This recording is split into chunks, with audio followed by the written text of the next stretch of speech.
Thank you, Jay. And I'm just a few short months into Congress, and this is the first word I've been given, and I can promise you it will be the most valuable in this room.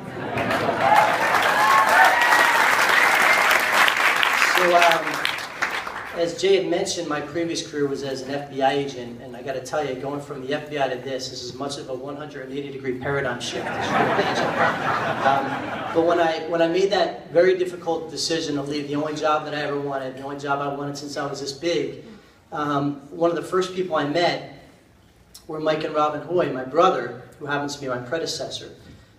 Told me to stop by. They work at I think it's a Wrightstown farmer's market. And I was driving through. It's a very beautiful part of the district, and stopped in to meet Mike and Robin, and they introduced me to Citizens Climate Lobby and this concept called the carbon dividend. And they started, and they didn't have to talk very long. I think within 15 minutes they had me convinced it was the right thing to do.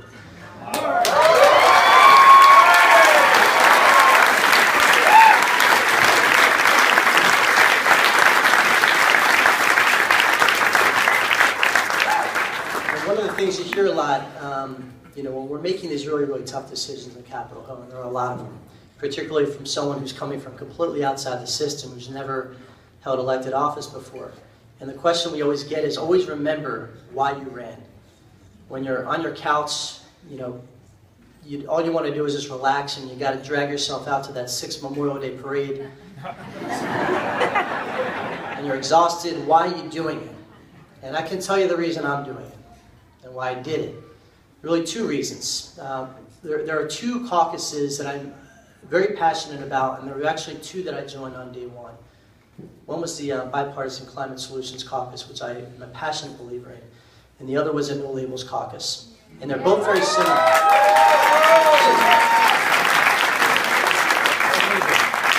They're both very similar because they have a Noah's Ark rule that for every Democrat, a Republican has to join.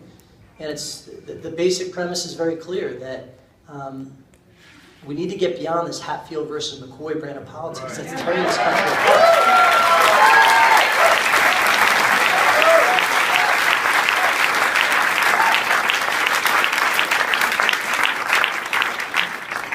And the concept behind both caucuses is that for every piece of legislation advanced, have both a Democrat and Republican co-sponsor.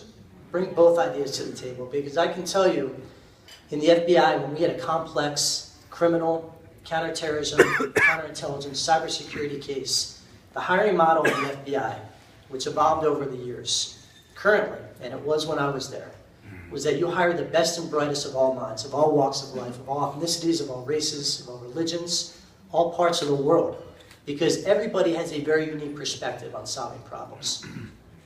And when you bring that to the issue that I care about, perhaps more than any, which is the environment, and Jay had mentioned that I was an Eagle Scout. Paradigm number 1 as an Eagle Scout is you leave the campsite cleaner than you found it.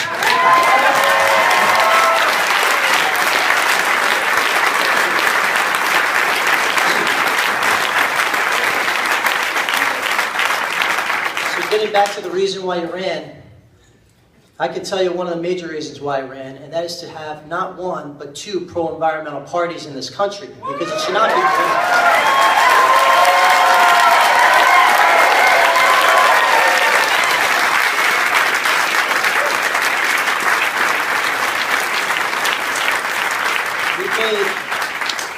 We've dealt with so many struggles on so many different issues in our country's history that we've overcome, and we will overcome this. We will. But it's going to take a lot of hard work. It's going to take people from all sides coming together. And most importantly, I believe most importantly, is the way we talk to each other. It's critically important. Because if we truly want to put our country first and everything else second, if we truly want to fix problems, including the dangers of climate change and preserving clean air and clean water, and preserving open space, and protecting the Endangered Species Acts, and all the things that are American values, or world values. They transcend all other demographic groups. We all breathe the same air, as John F. Kennedy famously said in 1962. All of our children breathe the same air. Why is this political? Why? How has it become that? And this is, I think, the false choice that we've been forced to make, is that there's this false choice between growing the economy and preserving our environment. That is a false choice.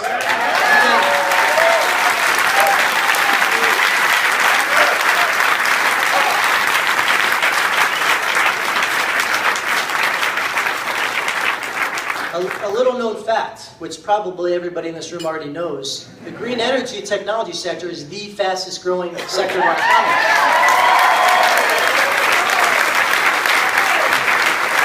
And it's not even close, it's by a mile. So they are not mutually exclusive. Both propositions can be advanced, and I think that's really the key. That's a key opportunity, is advancing economic growth and clean energy and a clean environment together. And that's what Robin and Mike introduced me to when I first met them. That's what their proposition is about. It's something we should all get behind. It's something we should all get behind. And I want to commend my colleague, Alan. You know, he and I are working together on an entirely separate matter. It's something called gerrymandering reform, which we'll get to.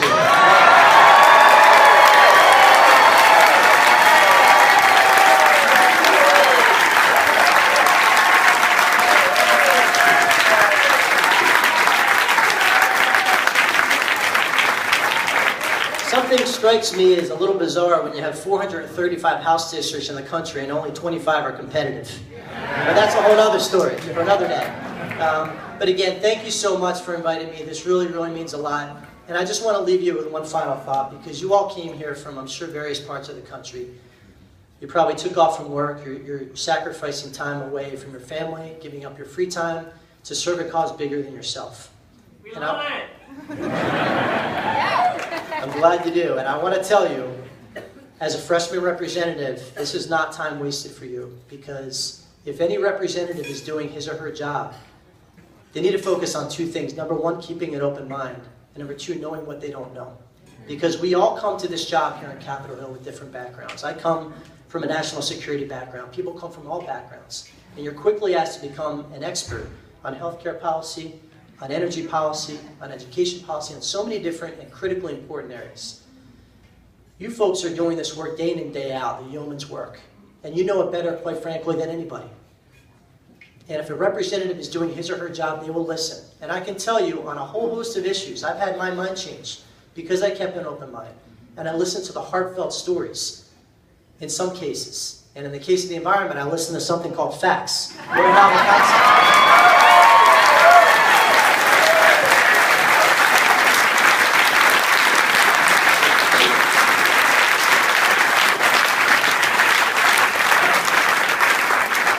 That's why everybody in this room can stand tall. We don't need to yell. We don't need to argue. Because when the facts are on your side, you hold your head high and you speak the facts. That's all you need to do. Because that ultimately wins the day. It will. So I want to thank you so much, Jay, Mike, Robin. It's really an honor. This is my first, and I will not forget this. So thank you.